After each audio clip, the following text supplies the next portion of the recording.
A new Prime Minister and a new beginning, says Labour, as Keir Starmer sweeps to a landslide election victory. Cheering crowds greeted him here in Downing Street as he laid out the priority of his new government. I invite you all to join this government of service in the mission of national renewal. Some of the faces of Keir Starmer's top team arriving to begin work. We'll take a look at their immediate challenges. Earlier, Rishi Sunak was at Buckingham Palace offering his resignation and announcing he'll be stepping down as Conservative leader. I am sorry. I have given this job my all, but you have sent a clear signal that the government of the United Kingdom must change. What next? For the Tories, Liz Truss is one of many high-profile Conservatives to lose their seats.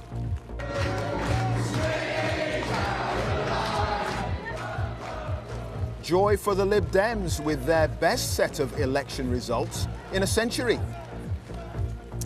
And Reform UK, led by Nigel Farage, win 5 seats despite getting the 3rd most votes overall. Meanwhile, in Scotland, the SNP vote crumbled. The election showed some marked differences in voting patterns across the UK. I'll be analysing the figures and showing how they affected the overall result. On BBC London, with the MP for Holborn and St Pancras now installed at number 10, we'll have a roundup of all the biggest winners and losers in the capital.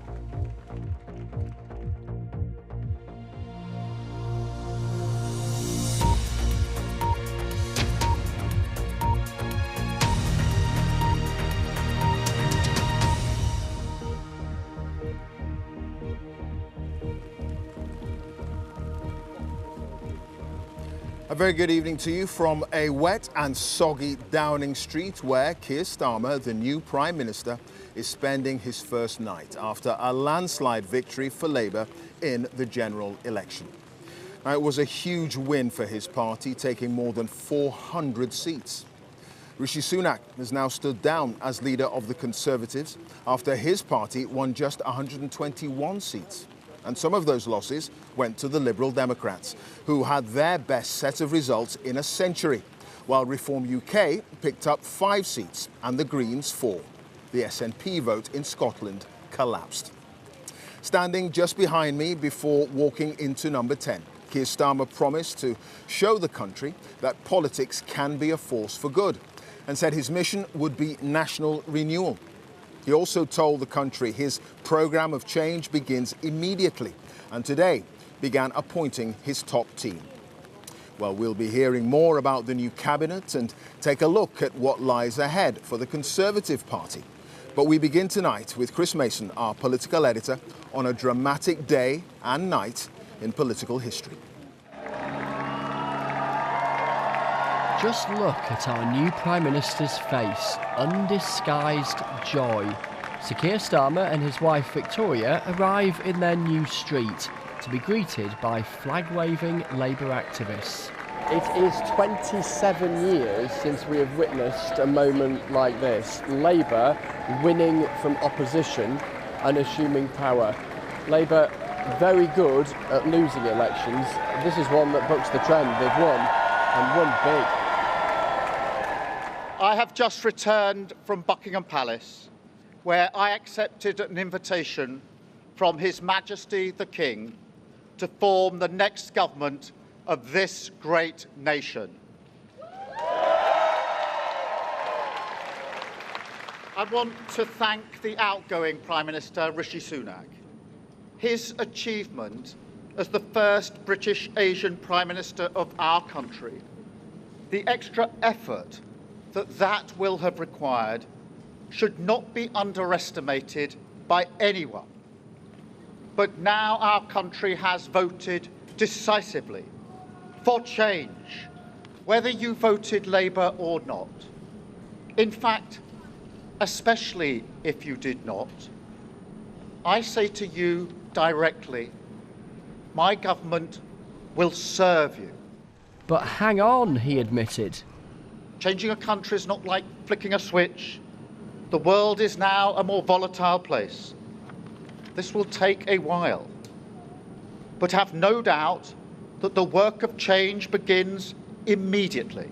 And he promised to restore service and respect to politics, end the era of noisy performance, tread more lightly on your lives, and unite our country. Jubilation, yes, but with terms and conditions. The slogan may have been change, but he admits it will take time. So Keir Starmer entering 10 Downing Street as Prime Minister for the very first time. And with that, the business of governing begins. Arriving this afternoon to join the Cabinet, the new Deputy Prime Minister Angela Rayner, the first woman to be Chancellor ever, Rachel Reeves, and the new Foreign Secretary, David Lammy. All of this began to unfold at 10 o'clock last night. Blimey, just take a look and take in those numbers. A nocturnal political earthquake. Massive Labour gains in England, Scotland and Wales. Colossal Conservative losses. Just look at their faces. In Norfolk, a former Prime Minister became a former MP. The Conservative Party chairman Richard Holden had a nervous wait and won by just 20 votes. The former Cabinet Minister Jacob Rees-Mogg wasn't so lucky and lost. Thank you very much to everybody and good night. The Liberal Democrat leader Ed Davey couldn't resist a spot of dad dancing to mark his party's leap forward to 71 MPs. The Scottish National Party lost 38 seats and is left with just 9. Reform UK got more votes than the Liberal Democrats but ended up with just 5 MPs. One of them, Nigel Farage, and the Green Party of England and Wales won 4 seats. Among their victors, co-leader Carla Denyer beating a Labour frontbencher in the process. Bristol, you made history today.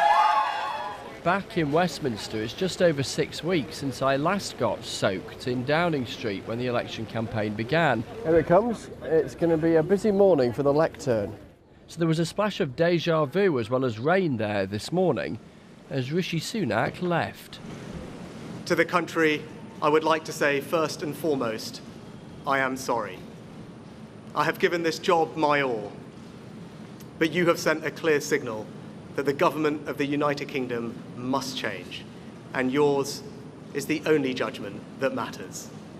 I have heard your anger, your disappointment, and I take responsibility for this loss. He offered these words about Keir Starmer. Whatever our disagreements in this campaign, he is a decent, public-spirited man who I respect. And these were his last public remarks in high office. This is a difficult day, at the end of a number of difficult days. But I leave this job honoured to have been your Prime Minister. This is the best country in the world, and it is thanks entirely to you, the British people, the true source of all our achievements, our strengths, and our greatness. Thank you. In truth, he'd tried everything to revive Conservative fortunes, but had failed, leading his party to catastrophic defeat. Sir Keir Starmer, Your Majesty. Your Majesty. And so, leading to this moment. We're having to get to grips with everything. As Keir Starmer gets used to regal small talk, and the country gets used to its 4th Prime Minister in under 2 years. Chris Mason, BBC News, Westminster. More from Chris in a second or so, but Sir Keir Starmer set to work immediately, appointing a new cabinet, the ministers who will run government departments. Angela Rayner's been confirmed as Deputy Prime Minister and Secretary of Levelling Up, Housing and Communities. Rachel Reeves, as expected, becomes the new Chancellor of the Exchequer, the first woman in UK history to hold the post. David Lammy is the new Foreign Secretary, and Yvette Cooper has been appointed as the new Home Secretary. Her husband, Ed Balls, of course, was a minister when Labour were last in power. Well, Chris is here with me. A few more appointments in the last few hours, I hear. And what else has the new Prime Minister been up to? Yeah, a couple more appointments to ministerial positions, and quite eye-catching appointments, actually, Clive. So James Timpson, he of the High Street Cobblers and Key Cutters, is becoming a prisons minister. And Sir Patrick Vallance, who you might recall from the pandemic, the former government chief scientific advisor, has been appointed as a science minister. They'll take seats in the House of Lords. Prime Minister tonight has also been doing the standard thing that a new Prime Minister tends to do in the first hours of office, which is a blitz of telephone calls to allies around the world. Amongst them, a conversation in the last couple of hours with President Biden, talking about the relationship between Washington and London, reflecting on the fact that they will see each other next week at a NATO Defence Alliance summit in Washington. Also conversations with the Taoiseach, the Irish Prime Minister Simon Harris. They're going to meet here in Downing Street in a couple of weeks' time. President Zelensky of Ukraine, the President of the European Commission, the Italian Prime Minister and the Canadian Prime Minister. And on top of that, speaking to the First Ministers of Wales and Scotland and the First and Deputy First Ministers of Northern Ireland. So a busy few hours for the new Prime Minister as he finds his way around the building behind us. Yeah, hit the ground running. All right, Chris, we'll get another word from you a little bit later on. But Labour managed to win their landslide without a significant increase in their vote compared to the last election. And turnout across the country was around 60%, the lowest in 20 years. Rita Chakrabarti has been looking at all the numbers. Let's take a look at turnout first. And despite some of the huge figures overnight, turnout was actually significantly down.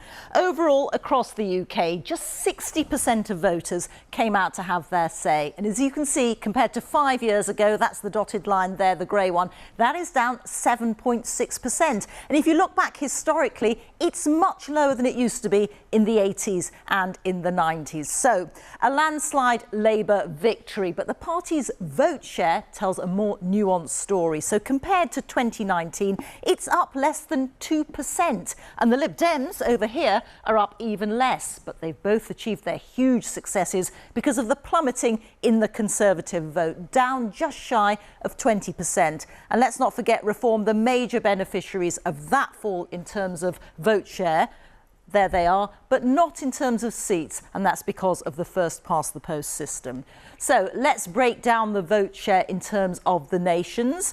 This is how England looked, with the Labour vote barely up by 1 percentage point and the Conservatives down 21%, doing desperately badly. But a different story for Reform and also actually for the Greens, who had a good night. Let's take a look now at Wales, where the Labour vote share again was notably down, but that didn't stop them from gaining 9 seats. Again, that's because of the electoral system and mainly because the Conservatives did so badly. Let's take a look at Scotland, where it is a completely different picture. A major surge by Labour, up 17%, and that's at huge cost to the SNP, down 15%, and they appear to have been severely damaged by recent events. In Northern Ireland, the main political parties aren't in play, but overall Sinn Féin have overtaken the DUP in terms of vote share and also in terms of seats, but they won't take them up at Westminster. Rita there with one of the stories of the night, the low turnout. Well, everywhere you looked last night, there were senior Conservative figures losing their seats. Perhaps the most significant was the former Prime Minister Liz Truss, who lost her majority of more than 24,000 in what had been one of the safest Tory seats. Rishi Sunak said he'd heard the anger and disappointment of voters, and the inquest has already begun into why the Conservative vote collapsed. Here's Joe Pike. So candidates, please, to join me on the stage. It was a pre-dawn post-mortem.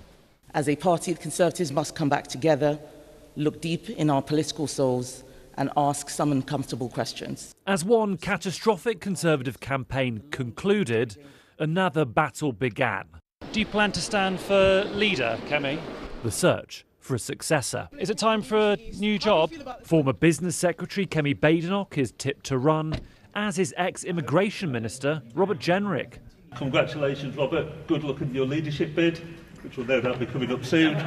Other possibilities include centrist Tom Tugendhat and further to the right, 3 ex-Home Secretaries, James Cleverly, well, good morning, everybody. Priti Patel and Suella Braverman. And we need to learn our lesson. But only survivors can stand. And amongst the night's record 12 cabinet casualties, the Conservative Party candidate, 13,715. were likely leadership contenders Penny Mordaunt and Grant Shapps. We've tried the patience of traditional Conservative voters with a propensity to create an endless political soap opera. Among the 251 Tories dumped by voters, Liz Truss, who was slow hand-clapped for keeping her fellow candidates waiting. We haven't delivered sufficiently on the policies people want. But do you accept that first as a cabinet minister and then for a brief time as prime minister, you were part of the people in power who were overseeing those things not being delivered? I agree I was part of that. That's absolutely true. In an unexpected win, Jeremy Hunt held on. He moved out of number 11 Downing Street with his family hours after. Conservatives returning here know their party has lost voters in multiple directions, but it is one rival, Reform UK, which has caused particular problems. After decades of Tory splits on Europe, many had assumed that achieving Brexit would consign Nigel Farage to history. Instead, he'll be in Parliament, sitting a few metres away. The new leader will need to decide whether to bring him close or keep their distance. Rishi Sunak has resigned as PM, but remains Conservative leader for now. Big boots to fill, lad. First elected just 9 years ago, he rose rapidly. You will not face this alone. Becoming a national name during the pandemic, but fined during Partygate. He resigned as Chancellor after tensions with Boris Johnson. Your own economic advisor has said that that would lead to mortgage rates, interest rates going up. Lost to Liz Truss in the leadership race, but ended up in office after her administration imploded. He'd claim his legacy is financial stability. Others would argue it's leading an election campaign of historically disastrous proportions, which has left his party now searching for their 5th leader in 5 years. Joe Pike, BBC News, Westminster. The full extent there of the Tory rout. Well, the Liberal Democrats converted an energetic and memorable campaign into many new seats. Ed Davey focused resources on areas across the southwest of England held by the Conservatives. They also took the seats of the former Prime Minister Boris Johnson in Henley, David Cameron in Witney and Theresa May in Maidenhead, from where Hannah Miller reports.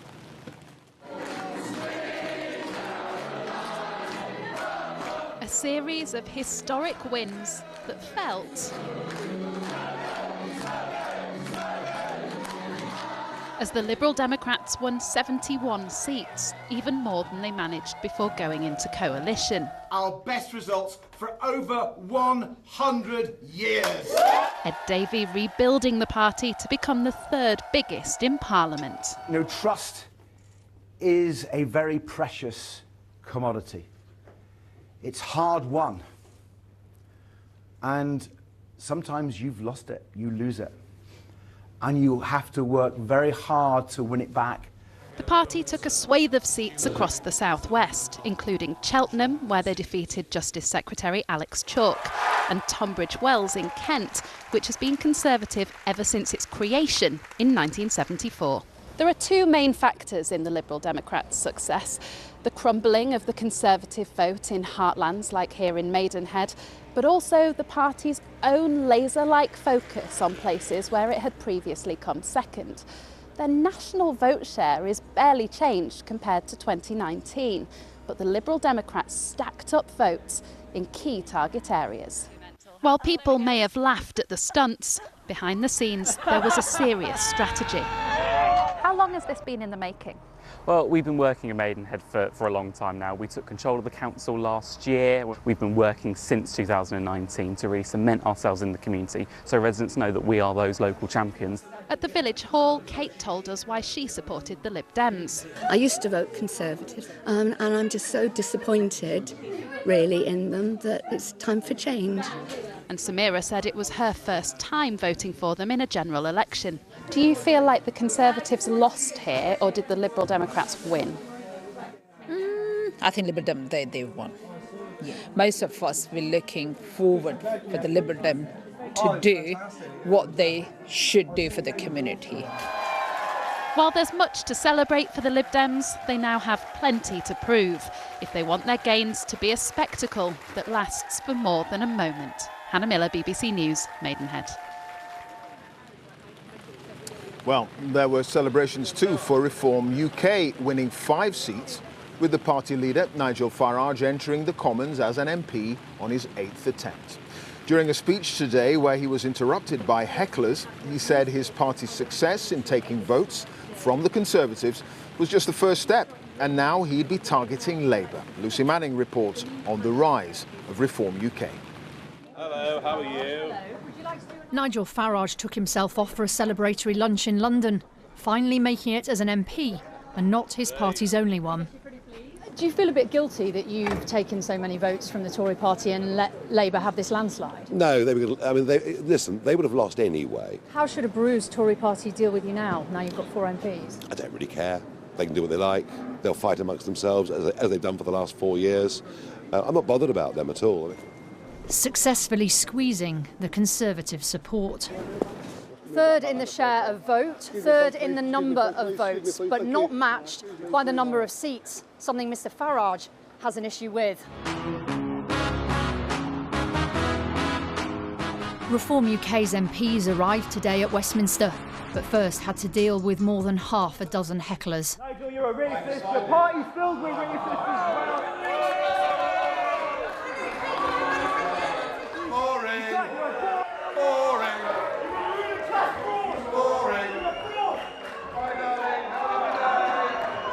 Well, this is good preparation for the House of Commons, I suppose, isn't it? We may be too few in number to necessarily be thought of as the opposition in the House of Commons, but let me promise you something. We are going to be the opposition around the country. I am now going to declare the result. Early morning before the sun rose in Clacton, the rise of Nigel Farage. Farage Nigel Paul, Reform UK, 21,225. The smile said it all. He's helped wipe out the Tories, but now he wants more. We will now be targeting Labour votes. We're coming for Labour, be in no doubt about that. Believe me, folks, this is just the first step of something that is going to stun all of you. Earlier, he'd gathered with supporters at a restaurant by Clacton Pier and celebrated their first win, Lee Anderson in Ashfield.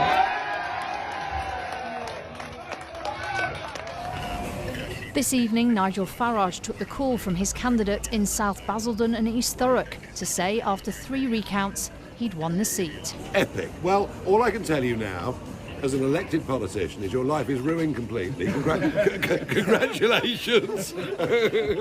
So 4 MPs become 5. Now Westminster must prepare for the arrival of Nigel Farage. One of his MPs said there will be fireworks. Lucy Manning, BBC News.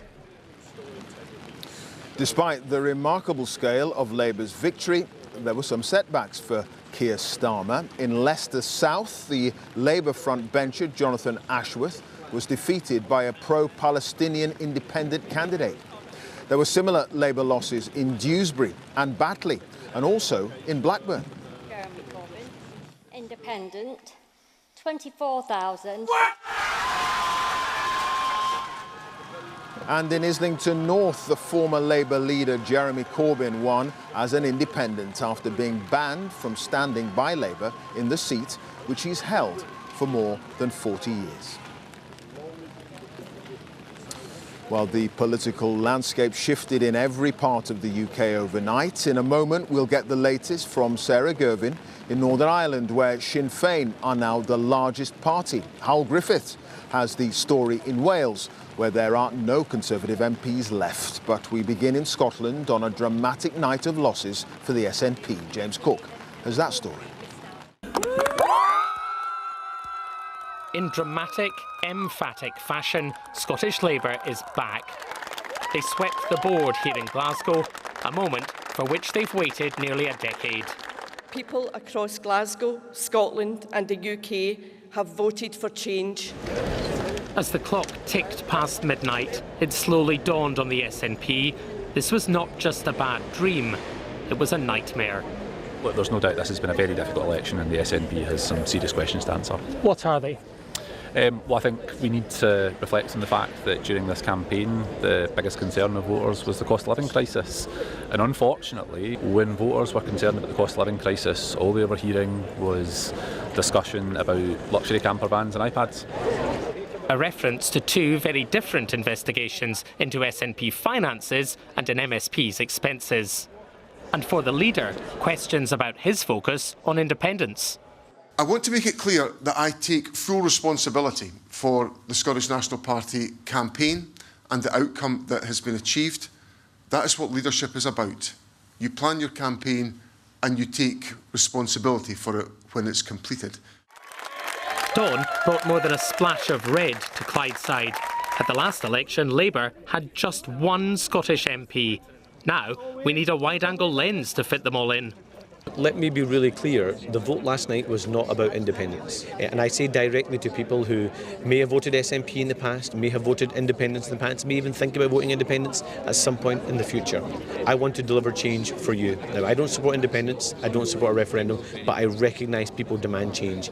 Labour's winning election message was that it could deliver change. Across the UK, it might have 5 years or so to prove to voters that it can deliver it. But here in Scotland, there's a more urgent deadline. The Scottish parliamentary elections are just 2 years away. The problem is, it may need to win that election before it can even tackle some of the country's biggest concerns. Educational attainment gap is widening, health outcomes are weak, child poverty is stubbornly high. All of these things show that we're not progressing as a society, and that's the job for the Labour Party now, to fix that. The SNP had got used to winning. It's painfully obvious how much losing hurts. James Cook, BBC News, Glasgow. A red letter day for Monmouth, now back in Labour's colours for the first time in almost 20 years.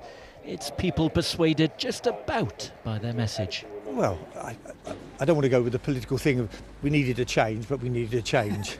Met up with family yesterday and they all had the same opinion. They may have voted Conservative in the past, but yesterday the three of us as groups voted Labour. No wonder the party wanted to come here to celebrate, even if success depends on how you frame things. Its share of the vote in Wales was actually down, the number of Labour voters the lowest since 1935. There are lots of lessons for us in the result, and the scale of the victory does give us a special responsibility. But I found on the doorstep that as well as a real thirst for change, there's an honesty about the length of time it'll take to put right the last 14 years. It is the end of an era for the Conservatives here. Former Welsh secretaries all lost their seats in what was a total Tory wipeout. People were telling us what they felt about some of the antics and shenanigans that had gone on over the last 5 years in Westminster, and that turned people off from voting Conservative. So the tide has turned in Wales, and not just for the bigger parties. Look beneath the surface and you'll also see a swell of support for reform in Wales. Not enough to claim any MPs this time, but they will have an eye on the Senedd elections just around the corner. Plaid too says it's heading in the right direction after claiming 4 MPs. We're looking forward already to the 2026 Senedd election, when we are now clearly the strongest challengers to Labour. Plenty of work ahead, but for now the Welsh map is mostly painted red. Hywel Griffith, BBC News. With just 18 seats up for grabs in Northern Ireland, every win and every loss matters. By holding its 7 seats, Nationalist Sinn Féin has become Northern Ireland's biggest party at Westminster for the first time. It doesn't take its seats in the House of Commons because it doesn't think Westminster should make decisions for Northern Ireland. It wants a united Ireland. I think the fact that we are now the largest party of local government, the largest party of the Assembly and the largest party of Westminster speaks to the fact that I think that it's time for change. It's time for us to be able to take control of our own fortunes here at home. So I look forward to the journey that we have ahead in terms of having a constitutional change conversation. It was a bad night for the Democratic Unionist Party, which suffered significant losses. None bigger than in North Antrim, where Ian Paisley was unseated from a constituency his family has held for more than 50 years. The architect of that political earthquake was the leader of the traditional unionist voice, Jim Allister, the DUP's most ardent critic over its decision to go back into power sharing at Stormont. DUP leader Gavin Robinson held his seat, but warned about votes being split between different unionist parties. I think in constituencies right across Northern Ireland you can see the consequences of divided unionism. I think you can see that there are constituencies within Northern Ireland for which there isn't the luxury in a first-past-the-post election to shop around. The Alliance Party, which doesn't identify as unionist or nationalist, took the seat held by the DUP's former leader, Sir Geoffrey Donaldson, since 1997. As the shockwaves of this election settle, there is much to consider. But with Sinn Féin in the top spot and the DUP bruised, calls for a conversation about an Irish unity referendum are likely to grow louder. Sarah Gervin, BBC News. Well, as we've been hearing, Labour made gains right across the country, taking seats they'd never held before and winning back the so-called red wall of constituencies across the north and the Midlands that turned blue in 2019 but have historically voted Labour. Well, Ed Thomas has spent the day in Grimsby finding out how people there feel about Labour's message of change.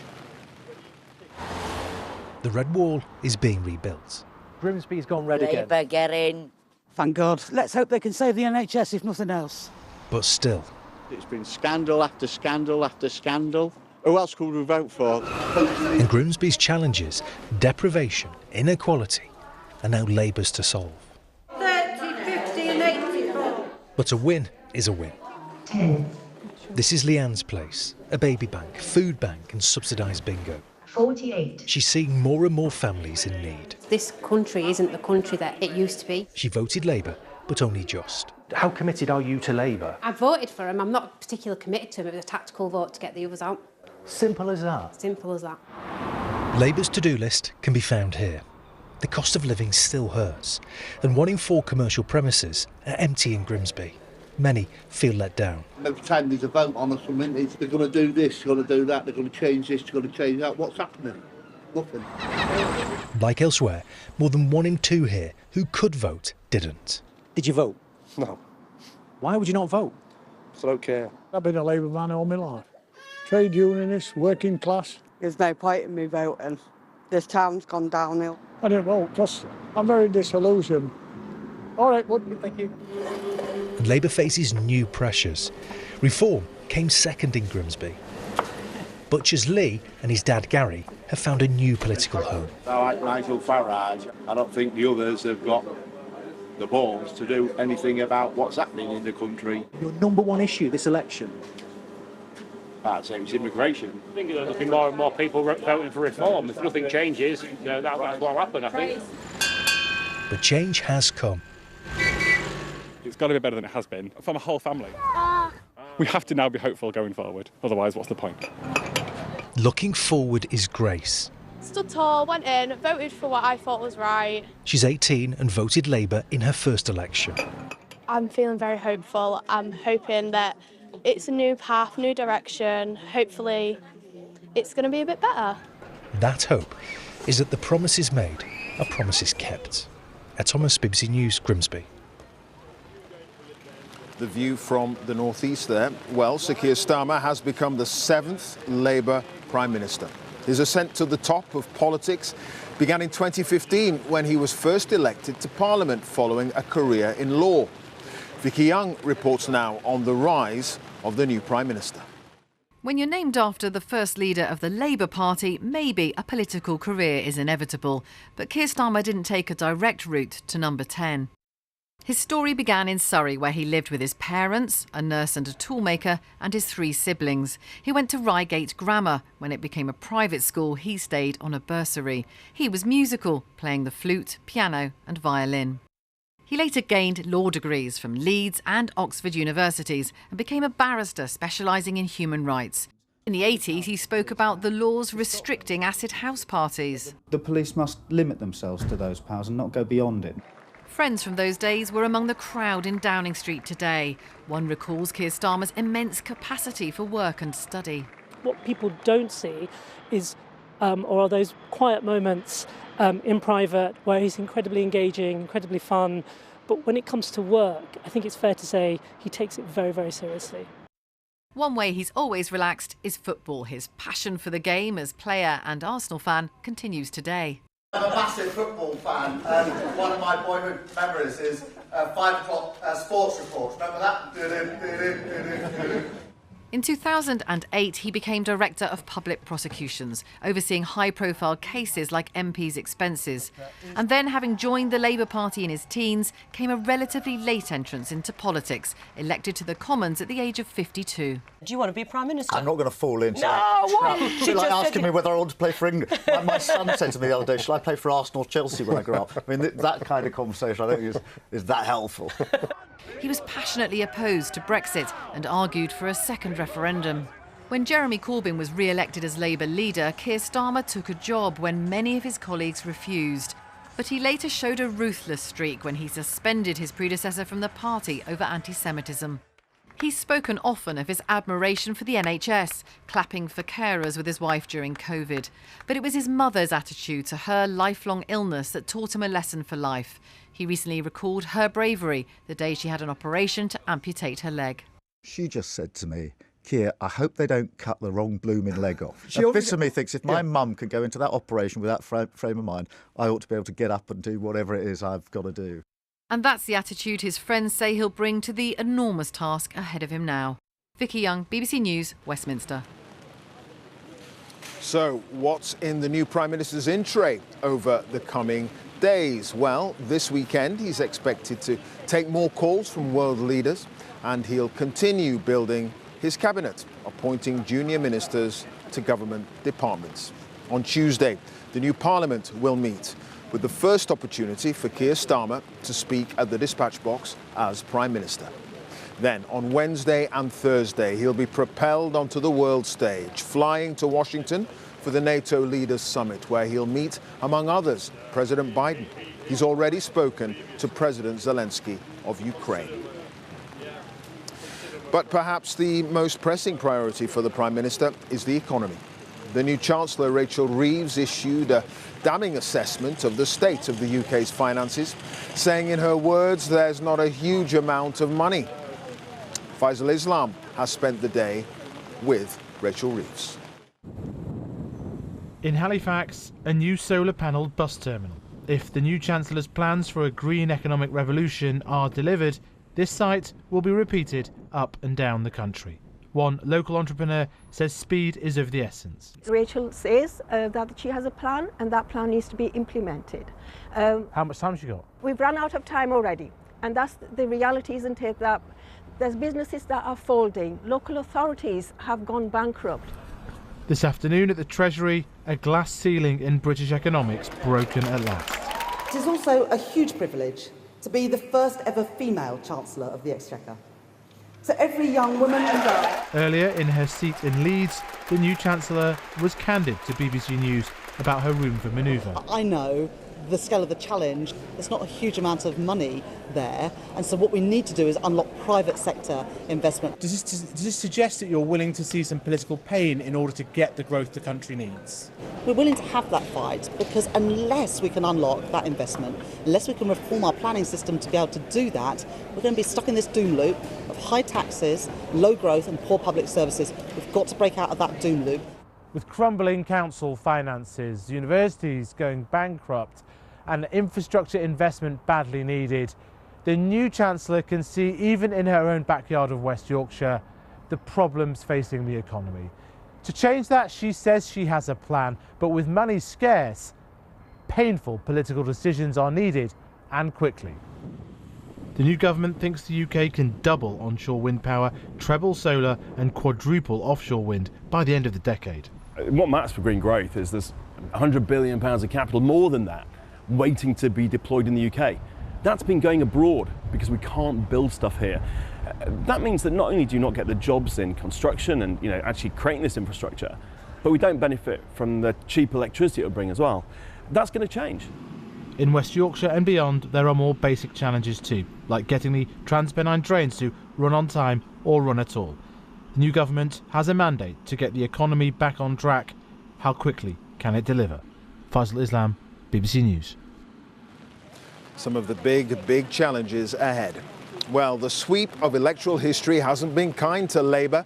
The party is much more proficient at losing elections than winning them. It's a century since they first entered government. So how does this latest victory compare to other political landslides of the past? Here's Alan Little.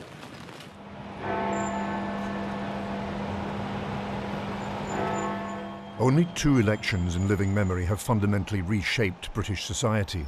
The first was the Labour landslide of 1945. Put Labour in! Vote Conservative! Socialism must win! It brought swathes of the economy into public ownership: coal, steel, shipbuilding. It vastly extended the welfare state. It built millions of council houses. It founded the National Health Service. In this new society, levels of social and economic inequality fell dramatically. The Conservatives came to accept much of this as a new reality, and a cross-party consensus formed that lasted nearly 40 years. The second transformational election was Mrs. Thatcher's victory in 1979. She too would use her mandate to build a new kind of Britain. The heavy industries were swept away to be replaced by all of this, an economy based on services and especially finance. Council houses were sold off and so were the public utilities. The market, not the state, would propel this new Britain.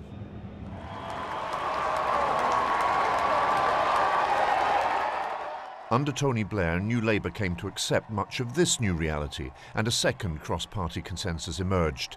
That too has lasted 4 decades. Is yesterday's Labour victory comparable to those 2 pivotal moments? Does it have the potential to transform Britain?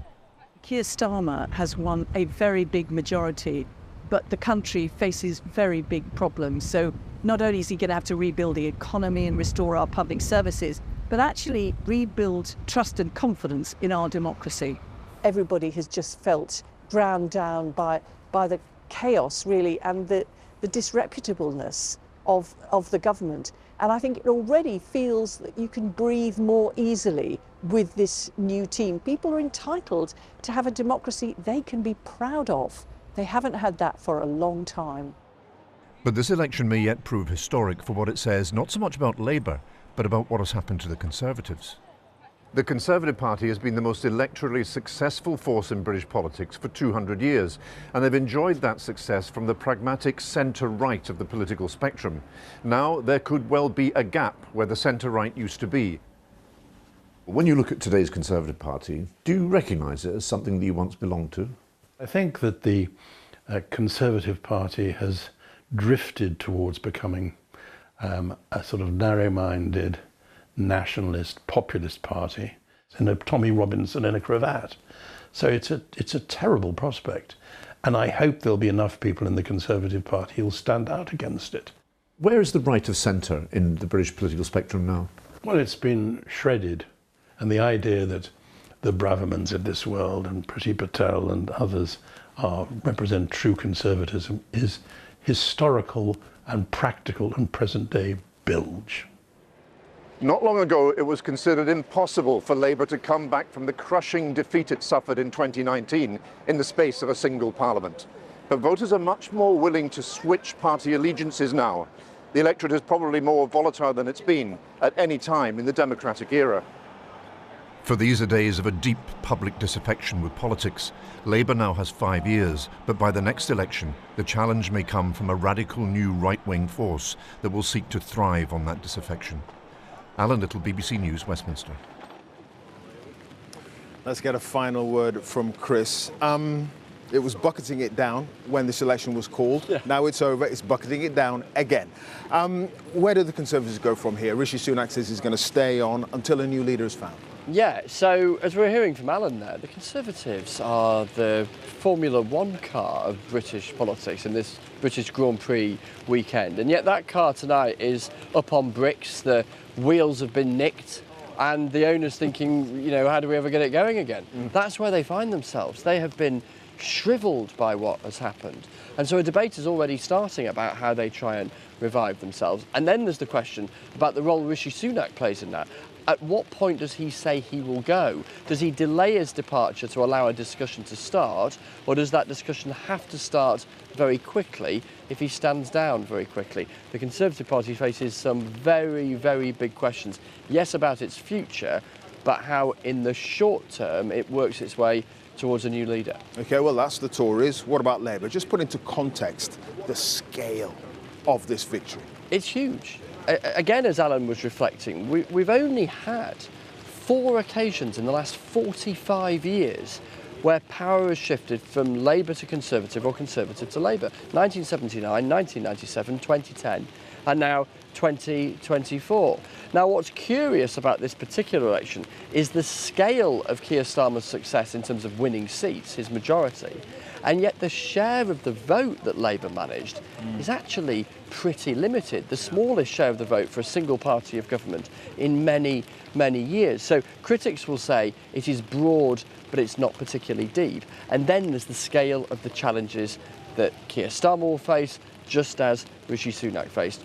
And we know all of those, don't we? Whether it's the NHS, the tax burden, the public finances, the international picture.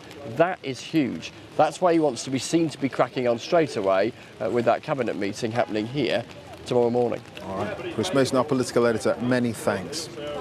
Well, we're going to look back at some of the most memorable moments of the last 24 hours in a moment. But first, let's take a look at the weather with Chris Fawkes. And I know what you're going to say, Chris.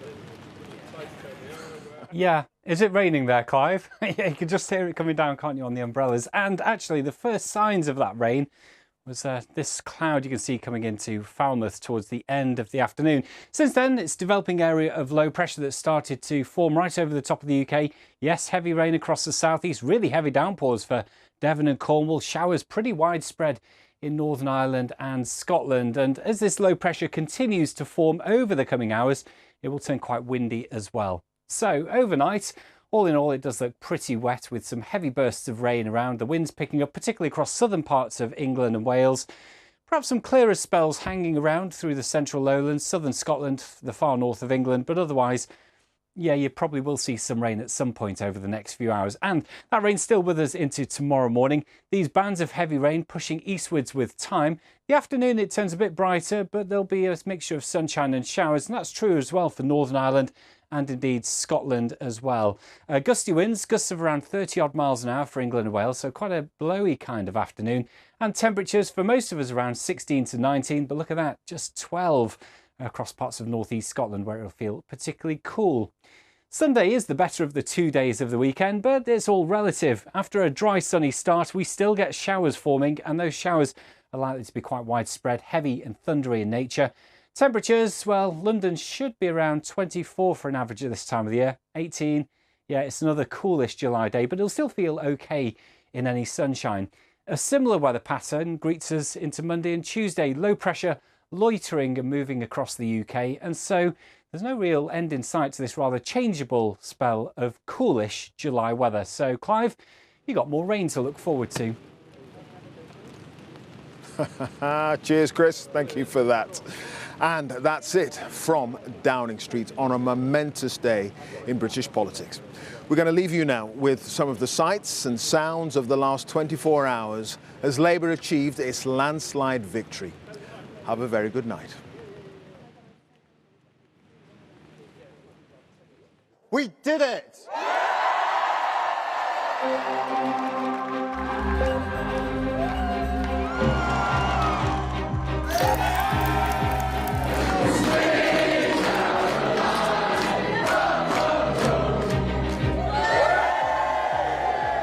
This is just the first step of something that is going to stun all of you.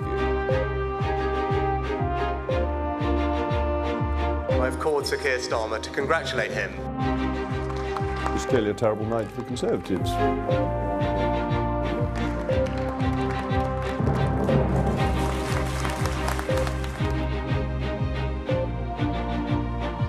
Keir Starmer, Your Majesty. Your Majesty.